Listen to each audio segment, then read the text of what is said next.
damai di hati. Berjumpa lagi dengan saya, Pendeta Priska Waluko. Kita bersama dalam renungan bacaan Gemim di sepanjang minggu berjalan. Kali ini mulai dari tanggal 11 sampai 17 April 2021.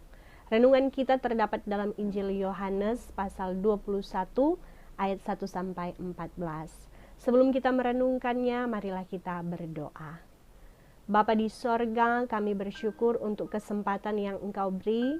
Kami telah sedia untuk membaca dan merenungkan firman bersama.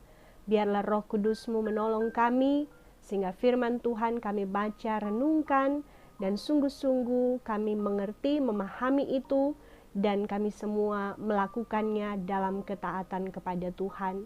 Hamba yang terutus berserah, biarlah Tuhan yang pakai. Biarlah firman-Mu menjadi berkat bagi semua yang sungguh-sungguh rindu akan kebenaran firman untuk hidup oleh karenanya. Terpujilah Engkau Tuhan Yesus, firman yang menjadi manusia. Amin. Bacaan ini dalam perikop Yesus menampakkan diri kepada murid-muridnya di pantai Danau Tiberias. Kemudian Yesus menampakkan diri lagi kepada murid-muridnya di pantai Danau Tiberias, dan ia menampakkan diri sebagai berikut. Di pantai itu berkumpul Simon Petrus, Thomas yang disebut Didimus, Nathanael dari Kana yang di Galilea, anak-anak Zebedeus, dan 2 orang muridnya yang lain.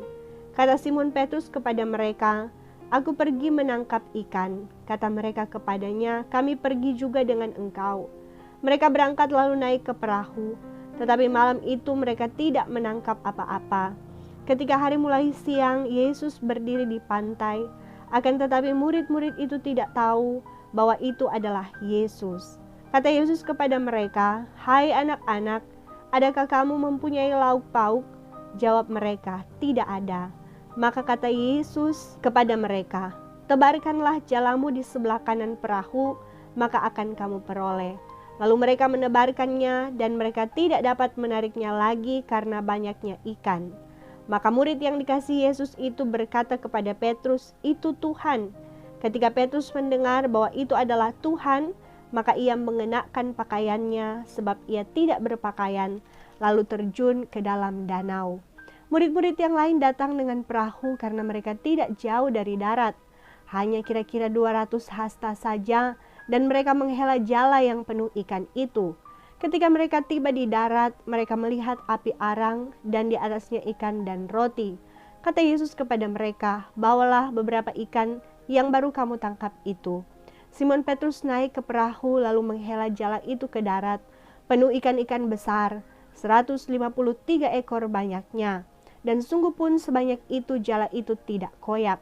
Kata Yesus kepada mereka, "Marilah dan sarapanlah." Tidak ada di antara murid-murid itu yang berani bertanya kepadanya, "Siapakah engkau?" Sebab mereka tahu bahwa ia adalah Tuhan. Yesus maju ke depan mengambil roti dan memberikannya kepada mereka. Demikian juga ikan itu. Itulah ketiga kalinya Yesus menampakkan diri kepada murid-muridnya sesudah ia bangkit dari antara orang mati. Demikianlah firman Tuhan. Yang berbahagia tentu adalah kita yang merenungkan, memelihara, dan melakukan firman. Saudara-saudara yang diberkati Tuhan, bacaan kita merupakan kisah kabar baik atau Injil yang ditulis oleh salah satu murid Yesus, yaitu Rasul Yohanes. Yohanes yang sering disebut dalam Injil-Injil sebagai murid yang dikasihi Yesus, yang juga merupakan saksi mata pelayanan Yesus. Sehingga dari tulisannya ini kita bisa menyaksikan kedalaman kisah kehidupan dan kepribadian Yesus dari Nazaret. Penerima Injil ini mula-mula adalah gereja-gereja di provinsi Romawi Asia Kecil, khususnya Efesus. Lalu kemudian karena dalam Injil ini sering digunakan kata dunia, maka tersirat penulis ingin menunjukkan tulisannya kepada seluruh dunia. Dalam Injilnya ini, Yohanes ingin mengemukakan tentang Yesus yang adalah firman Allah yang kekal dan yang telah menjadi manusia dan tinggal di antara manusia. Yohanes menulis Injil ini supaya pembaca Injil ini dapat dengan sungguh-sungguh percaya bahwa Yesus adalah Tuhan, Raja, Juru Selamat, dan Mesias yang dijanjikan. dan bahwa siapa yang percaya kepadanya memperoleh hidup yang kekal. Saudara yang diberkati Tuhan, secara khusus bacaan kita ini terdapat di pasal terakhir dari Injil Yohanes, yakni di pasal 21 ayat 1 sampai 14, mengenai kisah post resurrection atau pasca kebangkitan Yesus Kristus, yakni peristiwa di antara masa setelah Yesus bangkit dan sebelum kenaikannya ke sorga. Pada masa antara inilah Yesus menyatakan dirinya kepada para murid lewat perjumpaan pribadinya dengan para murid, lewat penampakan demi penampakan yang ia lakukan kepada para murid. Pasal 21 merupakan kisah yang hanya dicatat oleh Yohanes di dalam Injilnya, tidak tercatat di Injil Sinoptik. Meskipun di Injil Sinoptik ada kisah yang sangat mirip namun berbeda waktunya. Karena di Injil Sinoptik peristiwa murid-murid menangkap ikan di danau yang sama ini terjadi sebelum Yesus mati atau pada masa-masa pelayanannya bersama para murid. Yesus melihat Simon, Yakobus, dan Yohanes yang adalah nelayan-nelayan atau penjala ikan baru kembali dari mencari ikan, tetapi sepanjang malam tidak mendapat ikan. Maka disinilah Yesus melakukan mujizat. Lewat perintahnya untuk kembali bertolak dan menebarkan jala, mereka mendapat ikan yang sangat banyak sehingga kapal mereka hampir tenggelam karena banyaknya ikan yang didapat.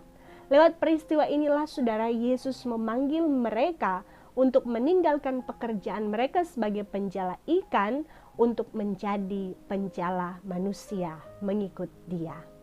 Saudara, adapun bacaan kita saat ini merupakan kisah sesudah Yesus mati dan dikuburkan. Inilah kisah Yesus menampakkan diri untuk yang ketiga kalinya kepada para murid. Dan penampakan ini terjadi di pantai Danau Tiberias.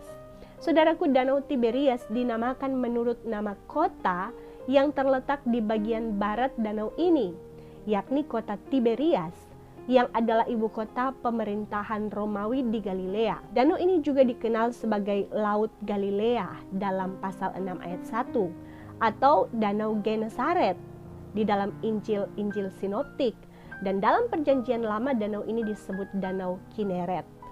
Saudaraku, pada bacaan kita saat ini, setelah melewati banyak hal bersama Yesus sebagai penjala manusia, para murid yang telah menyaksikan kebangkitan Yesus, yang telah melihat penampakan Yesus, kembali pada pekerjaan mereka, yakni menjala ikan. Dalam hal ini saudara, kita akan melihat dari sudut pandang positif ya, yakni bagaimana para rasul tetap bekerja atau berkarya sambil menunggu saat perjumpaan dengan Yesus di Galilea. Maka para murid pun pergi mencari ikan. Mereka adalah Simon Petrus, Thomas, Nathanael, anak-anak Zebedeus yakni Yohanes dan Yakobus, dan 2 orang murid yang lain. Semuanya ada 7 orang saudara. Di ayat 3 tertulis, sepanjang malam mereka mencari ikan, tetapi mereka tidak mendapat apa-apa, seperti yang sudah pernah mereka alami dalam perjumpaan mereka dengan Yesus di danau ini. Di ayat 4 tertulis, tibalah saat Yesus menampakkan diri kepada mereka. Saat itu hari mulai siang, Yesus berdiri di pantai. Tetapi menariknya saudara, tertulis bahwa murid-murid itu tidak tahu bahwa itu adalah Yesus. Padahal sebelumnya Yesus sudah menampakkan diri 2 kali kepada mereka. Tetapi itu mereka masih belum bisa langsung mengenali Yesus di saat itu. Yesus pun bertanya kepada mereka dengan menyapa mereka sebagai anak-anak dan bertanya, adakah kamu mempunyai lauk pauk? Mereka menjawab, tidak ada. Di sini kita melihat maksud mereka pergi mencari ikan adalah mereka butuh makanan. Mereka hendak mencari makanan mereka. Jelas ya saudara, kita sebaiknya memandang para murid yang kembali menangkap ikan dari sudut pandang positif, yakni karena ternyata mereka ingin memenuhi kebutuhan makan mereka dan mereka harus bekerja. Selanjutnya ketika mereka menjawab tidak ada lauk pauk, Yesus menyuruh mereka untuk menebarkan jala mereka di sebelah kanan perahu. Kata Yesus, maka akan kamu peroleh. Seketika saudara, mujizat yang sudah pernah terjadi sebelumnya juga di tempat ini terjadi lagi. Mereka tidak dapat menarik jala mereka karena banyaknya ikan. Murid-murid yang lain yang tadinya di darat pun mendekat untuk bersama menarik jala itu. Ayat 7 menunjukkan bagaimana murid yang dikasihi Yesus mengenali Yesus. Dialah Yohanes, sang penulis Injil ini. Yohanes memberitahu Petrus, katanya, "Itu Tuhan." Petrus pun bergegas mengenakan pakaiannya. Kemungkinan di atas perahu Petrus telah menanggalkan pakaiannya agar leluasa dalam bekerja di perahu. Setelah berpakaian, Petrus terjun ke danau dan bergegas ke arah Yesus. Kemudian di ayat 9, saat tiba di darat, mereka mendapati Yesus telah menyiapkan lauk pauk untuk mereka berupa ikan dan roti di atas api arang atau yang kita sebut di atas bara api. Yesus menyuruh mereka membawa ikan hasil tangkapan mereka. Ikan yang mereka tangkap ada sangat banyak. Jumlahnya disebut ada 153 ekor ikan-ikan besar. Namun dalam hal ini kita tidak akan fokus pada banyaknya jumlah ikan saudara, karena ada hal yang lebih penting dalam kisah ini daripada ikan-ikan ini, yakni Yesusnya, bukan soal ikannya. Saudara, selanjutnya kita melihat mereka pun makan bersama karena Yesus telah menyiapkan sarapan bagi mereka. Dari bacaan kita di saat ini, warga Gemim dituntun dengan tema mingguan, ketaatan membangkitkan semangat berkarya. Mari kita melihat beberapa hal dalam bacaan ini untuk direlevansikan dalam kehidupan kita sebagai orang percaya. Yang pertama, tetap berkarya dalam ketaatan kepada Tuhan. Saudaraku, dalam bacaan kita jelas para murid menanti perjumpaan dengan Yesus di Galilea tidak dengan cara yang pasif atau tanpa aktivitas apapun. Tetapi dalam penantian mereka tetap berkarya, berusaha dengan kemampuan mereka sebagai penjala ikan. Mereka pun tetap bekerja, selain tentu untuk kebutuhan perut mereka, tetapi terlebih memberdayakan potensi diri yang ada pada mereka, yakni sebagai nelayan. Tetapi kendati mereka bekerja, berkarya dengan potensi diri mereka, mereka tetap taat kepada Tuhan. Sehingga pekerjaan mereka pun dibuat berhasil. Bahkan dalam kesulitan mereka saat tidak mendapat apa-apa, Tuhan tetap memelihara mereka. Saudaraku, kita pun pasti diciptakan Tuhan dengan potensi diri kita masing-masing.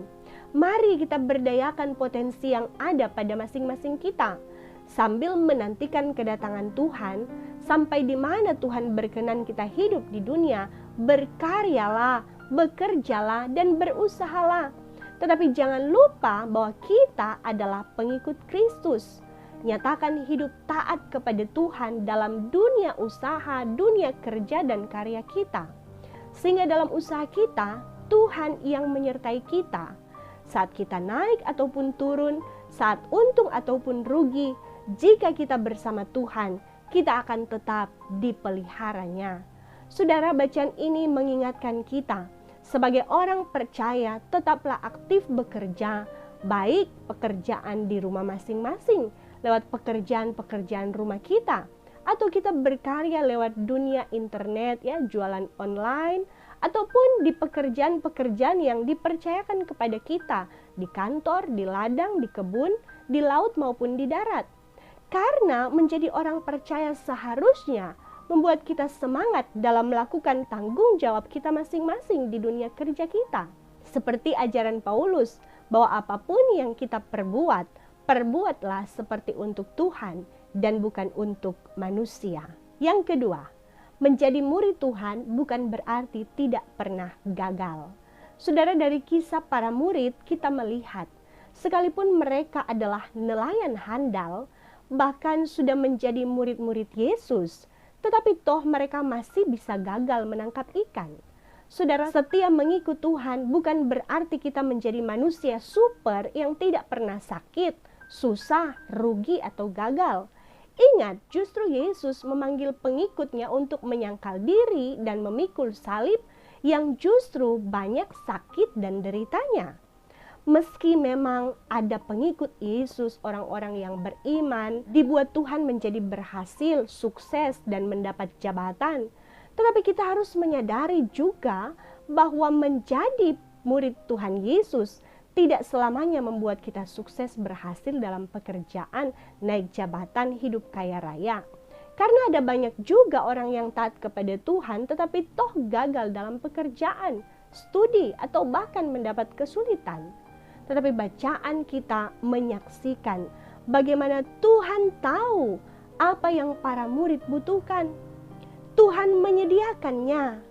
Maka tugas kita pun adalah setia beriman kepada Tuhan yang bekerja dalam setiap tugas dan tanggung jawab kita, dan akan menyatakan kuasa pemeliharaan dan pertolongan-pertolongannya yang ajaib, indah pada waktunya.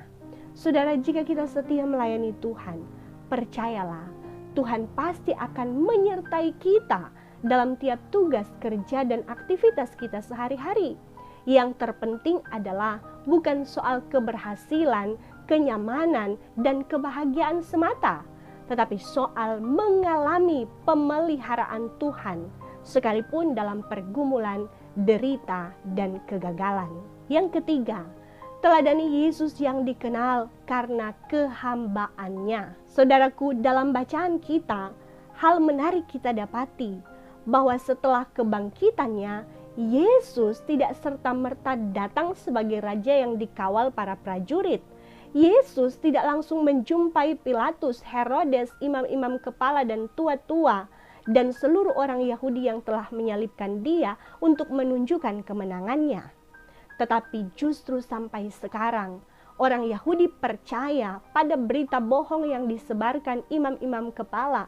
Karena para serdadu dikubur telah disuap, maka mereka mengedarkan cerita bahwa Yesus tidak bangkit, tetapi mayatnya dicuri murid-muridnya pada waktu malam. Dan yang terjadi, saudara, setelah Yesus bangkit, Yesus hanya berkenan menampakkan diri kepada para muridnya. Dan sebagai apakah Yesus menampakkan diri? Atau bagaimana para murid mengenal Yesus? Dalam bacaan kita saat ini, kita mendapati bahwa Yesus dikenali para murid saat Yesus memanggil mereka untuk sarapan. Ya, sarapan, saudara, yang sudah ia persiapkan untuk para murid. Di ayat 12 tertulis, kata Yesus kepada mereka, "Marilah dan sarapanlah." Tidak ada di antara murid-murid itu yang berani bertanya kepadanya, "Siapakah engkau?" Sebab mereka tahu bahwa ia adalah Tuhan. Saudaraku, ketika para murid melihat Yesus telah menyiapkan makanan bagi mereka, mereka telah pasti tahu bahwa itu Tuhan. Ya, Yesus adalah Tuhan yang melayani dan menghamba. Setelah kebangkitannya, Yesus tidak berubah dari karakternya, yang kemudian setelah bangkit, tiba-tiba Yesus menjadi Tuan besar dan harus dilayani orang-orang. Tetapi saudara, Yesus tetap sama. Ia tetap setia melayani para muridnya dalam kehambaannya, pribadi yang selalu peduli pada murid-muridnya. Sebagaimana ia pernah melayani mereka sebelum ia mati, ia membasuh kaki para murid dalam perjamuan malam sebelum ia ditangkap di dalam Yohanes 13. Peristiwa yang luar biasa ini yang tentu sangat diingat oleh para murid saat Tuhan mereka membasuh kaki mereka. Inilah yang membuat para murid yakin bahwa ia adalah Yesus, ia adalah Tuhan. Karena karakter kehambaannya yang mau melayani, seperti ungkapannya bahwa anak manusia datang bukan untuk dilayani, melainkan untuk melayani dan untuk memberikan nyawanya menjadi tebusan bagi banyak orang. Saudara, Yesus dikenal oleh murid-muridnya melalui kehambaannya. Bagaimana dengan kita, saudara? Gereja Tuhan, orang percaya, kita ini dikenal karena apa? Karena kekayaan kita, karena keangkuhan kita, atau karena kita mata duitan, atau karena kebiasaan buruk kita, atau karena perbuatan jahat kita? Saudara, belajar dari kisah ini, kita seharusnya dikenal karena kehambaan kita seperti Yesus yang melayani. Yesus dikenal karena Yesus selalu melayani murid-muridnya. Sebelum ia mati, dia melayani murid-muridnya, membasuh kaki para murid. Dan setelah ia bangkit pun, dia tetap melayani murid-muridnya, menyiapkan makanan bagi mereka. Saudara, baiklah sebagai orang percaya, kita dikenal sesama kita karena kerendahan hati kita, karena kesetiaan kita melayani Tuhan, karena ketaatan kita melakukan kehendak Tuhan, setia menopang pekerjaan-pekerjaan gereja, karena kepedulian kita kepada sesama, karena kasih kita kepada sesama, atau bahkan karena kita berjuang melakukan kebenaran, sekalipun konsekuensinya kita harus berhadapan dengan masalah. Jangan pernah berubah dalam hal kehambaan kita, saudara. Meski kita tidak pernah tahu apa yang akan terjadi esok hari, entah hidup kita akan sukses atau gagal, kaya atau susah, naik atau turun, atau terpilih Pelsus atau tidak terpilih Pelsus, ya saudara. Mari tetaplah nampakkan kehambaan. Jangan menghamba saat susah saja, saat dalam kegagalan, saat belum ada jabatan, saat belum jadi Pelsus. Pokoknya setia melayani. Penuh hormat pa orang, suka babantu, mar serta so kaya, so sukses, so naik jabatan, apalagi so tapilih Pelsus. Menghamba, orang perintah-perintah, duhnya hendak sto. Saudara, kita adalah pengikut Yesus, bukan? Artinya, kita akan mengikuti apapun yang Yesus teladankan. Dan Yesus setia dalam kehambaannya. Dalam hidupnya sebelum ia mati, bahkan setelah ia bangkit, ia tidak pernah berubah. Ia tetap menampakkan kehambaannya dalam ketaatan.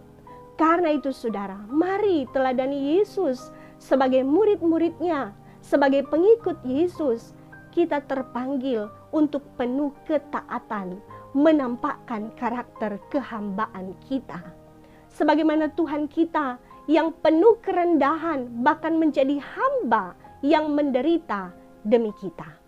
Karena itu Rasul Paulus pun mengajak kita dalam Filipi 2 ayat 5-7, hendaklah kamu dalam hidupmu bersama menaruh pikiran dan perasaan yang terdapat juga dalam Kristus Yesus, yang walaupun dalam rupa Allah, tidak menganggap kesetaraan dengan Allah itu sebagai milik yang harus dipertahankan, melainkan telah mengosongkan dirinya sendiri dan mengambil rupa seorang hamba dan menjadi sama dengan manusia.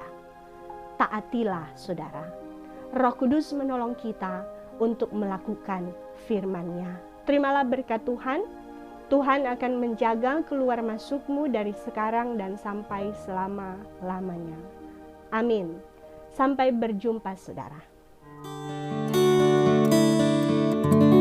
Jika Anda masih diberkati, jangan lupa subscribe, share, like, and comment. Terima kasih.